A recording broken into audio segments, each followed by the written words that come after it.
You made them question everything they knew. I see you in my dreams. People are really talking about you to the point where they're seeing you in their dreams. You know what this is about if it's for you. People feel like they don't know you anymore.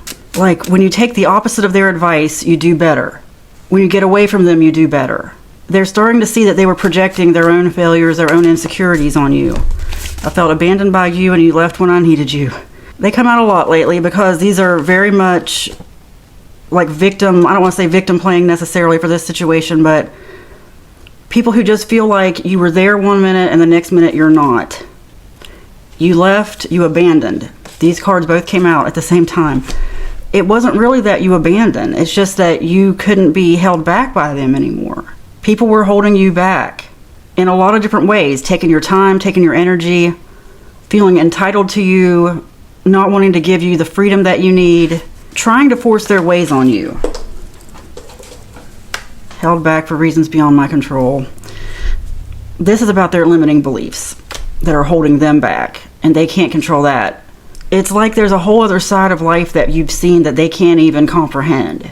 And these people are afraid you're going to outgrow them or that you already have outgrown them. Not noble.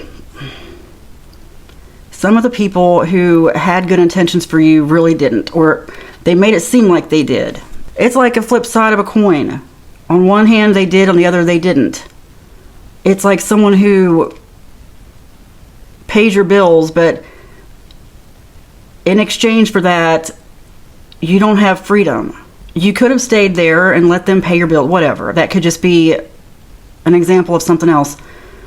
You could have stayed there, or you could go do something else. They don't realize that wasn't your only option. And that's what really frustrates them, is that you have options they don't have. You have options they can't even comprehend. Like two different worlds. They feel like maybe you've just ascended past them. Time for healing. Narcissist vibes. Hiding. Big changes. They're running scared now. And it's not a fear that you're going to do anything. Well, yeah, depending. Some people are afraid that you're going to tell things that you know, or they're afraid you're not going to come back. They're hiding. Like their whole mission, this not noble narcissist vibes, hiding, the whole thing. Their mission was just to keep you where they wanted you. And it's really not about you. They didn't realize what you were capable of. They didn't realize that you didn't have to be there. And they didn't realize that you put up with a lot. You left a difficult situation before it got more difficult. People are just like scratching their heads over this. They don't understand. They can't think outside themselves. People can't think beyond their own limits. And you can, but also you have to know you've been through things they haven't been through. You've seen things they haven't seen. And it's almost like you were speaking a different language from these people. What else? Let's get some clarity. This is the What's the Tea Oracle deck. It's like a different language. It's like you just couldn't be around that anymore. You know, it's the vibe of, let's say you were at a job, and at that job you were an assistant or something, and people thought you were always going to be an assistant. Not that there's anything wrong with being an assistant. It's just that wasn't the role for you. You were working your way up to something else. But it's a company where maybe the person you were assisting didn't want you to rise beyond their level, so they wouldn't let you. Well, guess what? You get another job based on that experience and other things that they didn't know about you. Just the fact that you're good at things. You go to another company and now you're the boss with the assistant. They didn't want that. A lot of people don't want to see the assistant. Oh, look, I got moving on. I was just about to say they don't want to see the assistant move on to something else. But you did. And don't let these people hold you back. It's their limiting belief. It's really not about you. And I know it can make people very angry that this person seemed to revel in the idea of you being their assistant. And they may never see you as anything more than that. But you know what? That's on them. That's why if they're being mean to you, trolling you, whatever, it's their limiting belief. Like, even if you were the best assistant ever, like, again, that's just an example. This is someone who would have lied, like if you use them as a reference, like your boss or whoever, and maybe assistant to several people. The boss didn't want to see you do well, so they would have given you a bad reference. They would have made up things or focused on the negative, like played up certain negative things, like, or made certain positive things negative. Like, even the fact that, let's say you showed up for work early every day, they'd find a way to spin that. Happiness hater. Oh my gosh. This is what you have to ignore. You may be getting some blowback from these people. It's about their limiting belief. It's not really that they didn't want the best for you. It's just they wanted better for them. They wanted to keep you small. And not that being an assistant is small, but it's small if you want to ascend beyond that. Some people might be like, I love being an assistant. That's what I mean. It's not about that. It's about the fact that you were always capable of doing something else. You weren't trying to be there forever. And also, it shows how good you were at being an assistant. You made them look good. And now there's nobody there to make them look good. You're somewhere else with other people making you look good. You're somewhere looking better than they do. I'm also just getting like someone dancing on a stage, putting on a performance that they thought they could only put on, you know? But they see you and they see people cheering for you and they're like, okay, it's too late. I can't even ruin this person. They can't. That's the whole thing. That's why you got to just ignore this. Do not give any attention to any negativity from this situation, okay? Move on. You have clarity now. You have strength. This has strengthened you in ways that you might not even realize yet, okay? Oh, look. I love these cards.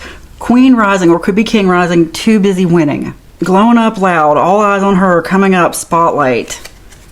You're winning. That's what I mean. They can't stop it. So don't turn around. Like, think of it this way. Somebody from your past situation, whatever. If you're on a stage, dancing, singing, playing an instrument, whatever it is, and people are cheering, focus on those ones who are cheering, who paid to be there, who want to be there. Not this person who comes in the back like throwing stuff. All you got to do then is call security and have them escorted out. Okay? And in fact, it wouldn't even get that far. Security's already there. I can't even imagine they would get in the back door. They're only going to get in the back door if you let them in. Like, what are you going to do? Are you going to stop singing? Let's say it's a song. Let's say you sing. Are you going to stop singing and say, hey, I know you, and start yelling at that person? No, there's all these people who paid to be there. That's how we really have to go through life. Focus on those, the ones who paid to be there, the ones, whether they paid or not, the ones who are giving you good attention, the ones who are cheering you on, not the ones who are back at that old job, that old stage across town where you don't work anymore, where you were just the understudy. And I know I'm using a lot of different examples here, but you know what I mean. They want you back in that position. Why would you focus on that? What you focus on grows. Where your focus goes, energy grows. Give your energy to the ones who are worth it, not the ones who try to take away. The ones who really were never on your side to begin with. They were, as long as you were helping them, as long as it was beneficial to them. They're questioning everything, though. Isn't that how I started? They're questioning everything. Seriously, whether it's family or friends or whoever it is, sometimes you do just outgrow people. Whoa. Okay. Inner conflict. Unmasking motives. Keeping up appearances. They're keeping up appearances like you haven't hurt them, but look, I'm getting a sense of someone who's trying to do something behind your back. Ulterior motives, inner conflict. They even have inner conflict about it. They're keeping up appearances like, I didn't do that, but they are jealous. Oh my gosh, I can feel the jealousy because they never wanted you at that level. They wanted to feel like they always were doing better. They're comparing themselves to you now, and there's no comparison. Also, you held yourself back. Like, didn't I get held back for reasons beyond my control? That resonates in a lot of different ways for this, because you held yourself back. Like, there were talents and things that they didn't even know you had, and you couldn't explain and you didn't show, because you know what? Weaponized incompetence. I don't think it's weaponized. There are different times. Like, you may have acted like you were not competent at certain things because you knew they would exploit it, because that's what some people do. So after a while with this situation, you may have had to be like, I'm not good at that. No, because every time they found out you were good at something, it got exploited or got used in just a really bad way, like for their glory. Let's say you move in with a friend to help take care of them, okay? Because you're good at things and you want to help out. Well, when you're there, the person starts really taking advantage of everything you do because you're so good at things. They want more of those good things. So after a while, you start being like, you know what? No, I can't cook. I don't know how to cook. When meanwhile, you could cook the whole time, but you knew if they knew you could cook, you would be cooking their meals on top of everything else you had to do. Do you understand what I'm saying? So I wouldn't say weaponized incompetence. It's more just survival incompetence. Because every time you're good at something, it goes the wrong way for you. It doesn't turn into anything good. But if you're still in this situation, may you be out of it soon. May you be out of it soon. And never go back. May you be in a place where your competence is a good thing.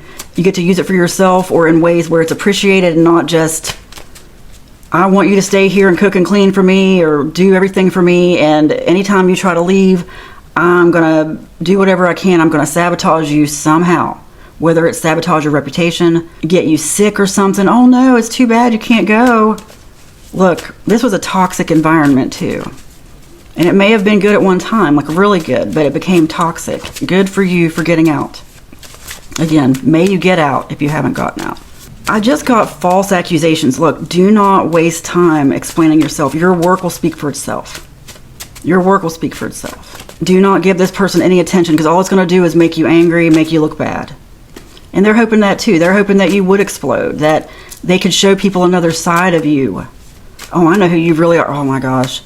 I've been getting that coming through in a lot of readings lately where people are like, I know who you really are. Yeah, you know what? I was like that with you because I had to survive. I was angry with you because you kept me down here. I mean, you get into a situation where you're not angry, not worried, not frustrated. If you're going through that, and I know some of you know exactly what I mean, you get pushed to a breaking point and it's all about survival. Because you may have learned that this person was sabotaging your reputation. Like, let's say you try to get another job. This is someone who you may have found out was giving you a bad reference. Look, justice came out as I was talking about that. Let God, the universe, karma handle this. You are not handling it yourself, okay? Do not worry about punching down. At this point, that's what it would be. You would be wasting your energy, wasting your time. Don't focus on the trolls. Don't feed the trolls. Focus on the ones who get it, the ones who appreciate you, who feed you, who don't make you feel angry, frustrated, because that's a sign right there. And the person wants to, I know, they want to point the finger and be like, well, you did this, you did that. Yeah, because of the environment I was in, and I'm a human being, and you were stressed beyond belief. Look, your justice is here. You're moving on to good things, and they're just going to have to deal with it. And eventually they will move on to something else. It all is in you ignoring it, though. Because eventually they'll realize they're just hitting a brick wall every time they try to sabotage you, and they will stop trying to sabotage you. You deserve better than this. You're worth more than this. They know that now. They know you're worth a lot. And they're so mad that they couldn't use it for their own benefit. Sometimes you just got to move on. Last card. You always say the right things. Ignore the trolls. Focus on the good. Again, think of it like this. Like, even if it's social media, somebody leaves you an angry comment or whatever, it's the same as though, like, responding to that person, getting angry, letting it waste your time is the same as you're doing a concert, you're the one performing whatever it is.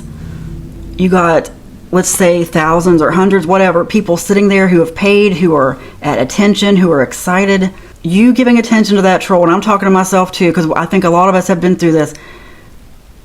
You paying attention to that troll who makes you angry, unless there's a real reason, because like, once in a while there's a learning lesson there for other people. But really, can you imagine someone just stopping and saying, hey, get out of here? Although I am now thinking about stuff like theater performances where someone's phone goes off. I understand, but I'm not really talking about someone in the audience. The audience should know better. I'm talking about someone from completely outside who's not there to watch you. They're just there to throw tomatoes. Do not give attention to it. The bodyguards will take care of it. The security will take care of it.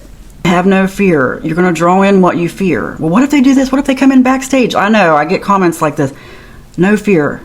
If you're focusing on that what if they do this? What if they do that? Then it's going to happen. Don't focus on it. Focus on the ones who get it. Have your security team, which means just letting it go. Don't give it focus. Because you're already doing well. There's no reason to ruin it with letting someone take that away, okay? You always say the right things. It is spoken, it is written, and so it is. Amen.